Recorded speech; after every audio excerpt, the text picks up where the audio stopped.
दोस्तों, हमारा चौथा स्टेप है बेनिफिशियरी मोटिवेशन, यानी कि लाभार्थी का उत्साह वर्धन। इसे भी दो भागों में बांटा गया है, एक फिक्स्ड मोटिवेशन और दूसरा नीड बेस्ड मोटिवेशन। और यहाँ पर हम फिक्स्ड मोटिवेशन में भी इसे 5 भागों में बांटा गया है, जिन भागों के बारे में हम एक एक करके जानेंगे। जिसमें हमारा पहला है कॉन्फिडेंस बिल्डिंग, यानी कि लाभार्थी का आत्मविश्वास में वृद्धि। दूसरा है बिहेवियर चेंज, यानी कि व्यवहार परिवर्तन। तीसरा सेविंग्स, यानी कि बचत। चौथा लाभार्थी के खुद का विकास, यानी कि सेल्फ डेवलपमेंट। पांचवा भविष्य कार्य योजना, यानी कि फ्यूचर प्लानिंग।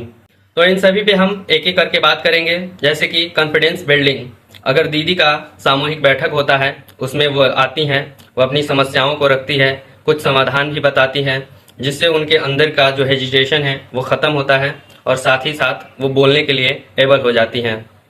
दूसरा बिहेवियर चेंज, जब ये मीटिंग में आती हैं तो एक दूसरे से मिलती हैं, बात करती हैं और कुछ अपना राय देती हैं, कुछ समझती हैं। इससे उनके अंदर एक परिवर्तन होता है, जिसे हम बिहेवियर चेंज कहते हैं। तीसरा है बचत, यानी कि सेविंग्स।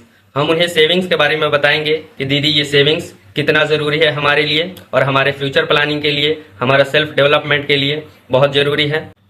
दोस्तों, दूसरा है हमारा नीड बेस्ड मोटिवेशन, यानी कि आवश्यकता के अनुसार उन्हें प्रेरित करना। जैसे कि ग्रुप मीटिंग के बाद अगर हम उनके घर पर विजिट करने जाते हैं तो वहाँ पर उनके अंदर कुछ कमियाँ होती हैं, जिन्हें हम जाकर उन्हें समझाते हैं।